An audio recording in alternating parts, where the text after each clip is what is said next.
Final Fantasy XVI is one of the premier titles coming out this year. It has a long lineage in gaming, with being a Final Fantasy numbered entry. This game just released a demo. It releases in a couple days. I have it pre-ordered. I have the Steelbook, and I can't wait for it to come in. They did just release a demo, though, and I wanted to kind of give my first thoughts and my kind of overall arching idea of what I think of the game. So, first thing, hit that like, subscribe if you haven't already, and let's dive in. What's going on, everybody? This is Thrifty with Thrifty PS Gamer Reviews, and we're here to do a review on the demo of Final Fantasy XVI. $70 is a lot of money for a game. If you go Steelbook Collector's Edition, you're going to be looking at a lot more than that. So, let's see if it's the right game for you. First, I want to start off with graphics. So, the graphics in this game look gorgeous. I've said it before in several other videos. Square Enix does combat animations and artwork and design beautifully. They do it so well across all of their mainline games. And this is one of the times that they also did well. It's so good. It's clear, it's crisp, the lighting is good. Everything is great when it comes to graphics. Now, aside from graphics, you do have some performance dips in 60 frames per second mode. You also have my only gripe about this whole thing, and that is the motion blur is wicked bad. And so, is the game playable at launch? Absolutely. Is it a complete and total experience at launch? I hope so. They will be doing some patches to help with some of those things, but none of the issues I found were game breaking. You know, they weren't these things that just made it to the point where I couldn't play or I didn't want to play. So, with that being said, that's my graphic spiel. Everything looks beautiful. Everything looks beautiful.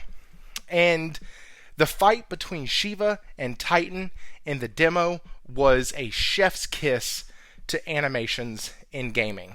So that's my thought there. Let's get into combat, because combat is something that, you know, you have your staunch people who are Final Fantasy fans, and they want that ATB, or they want that turn-based action and turn-based combat. But for me, I was really leery. I played it, and the combat is so well done in this. It's not just a Devil May Cry Final Fantasy game. It is its own game. It has its own identity. Your summons can be drawn, not summons, sorry. You can draw on the power of your icons, and they can do things for you in battle outside of just summoning them. And so, I think that that is super awesome. It's really a good take on it, to where kind of these things are the things that give you your different abilities.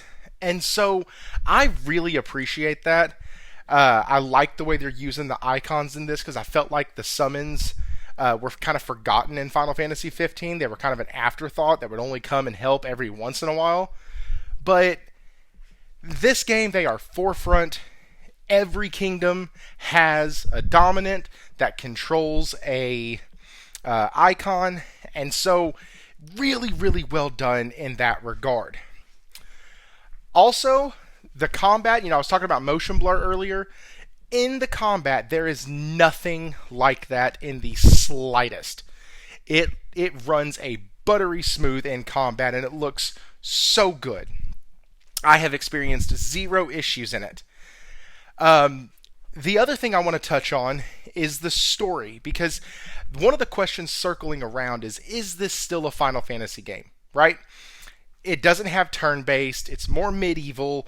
Is this still Final Fantasy? So, for those who are just joining in, Final Fantasy's roots was in kind of the medieval Dungeons and Dragons type setup, okay?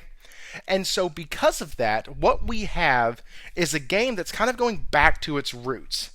It didn't get super sci-fi until Final Fantasy VII, and then 8 was also science fiction, and as well as 10 and 12 tried to go back to medieval a little bit, and then 15 was a poor attempt at a medieval storyline. So this one has its roots in Final Fantasy.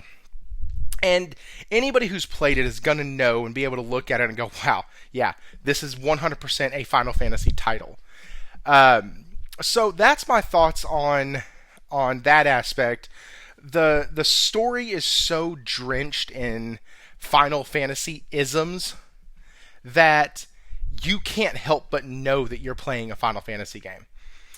That being said, also, they have a thing that's called active time lore to help kind of, jump in and add things to the story. So anytime there's a cutscene, anytime you're out in just the open world, you can hold down the pad on the controller, and that's actually going to pull up stuff that you can read. And so the way I describe it is it's kind of like somebody who just wants meat and potatoes. They don't have to use the active time lore.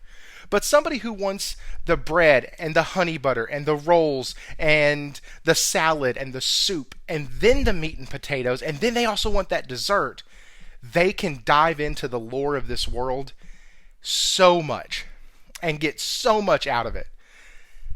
Guys, I'm telling you, the combat is a highlight of this game, not a low light.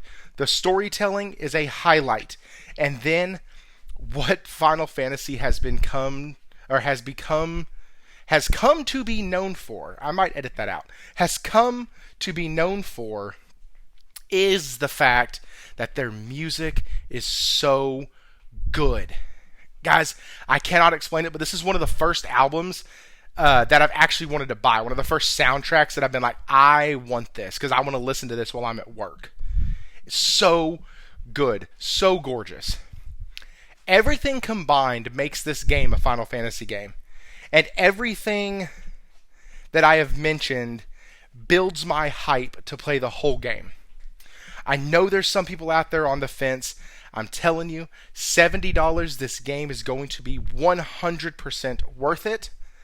And as one of the 3 games that I am purchasing this year at full price, I can 100% recommend it.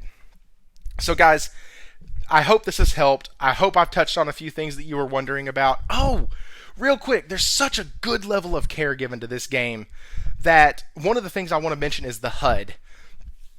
As you move around, the HUD kind of changes tint and changes shade to contrast with wherever you're at. So it's not invasive like just a white lettering on the screen at all times. It kind of blends in with the background in a way that's very legible and readable at all times. I don't know how to describe it other than that, but I do know that it changes color. And at certain points, half the word will be like a yellowish color, and the other half of the word will be an orange color because of where you are facing the background and what's going on the screen. So just wanted to point that out because that's a huge detail that I think they put in here that makes the UI feel like it's non-invasive. And a lot of times in games that are more action-focused, the UI gets pretty invasive. So anyways, that's everything. Like, subscribe, comment, let me know what you think. Let me know if you've pre-ordered it. And guys, as always, stay thrifty.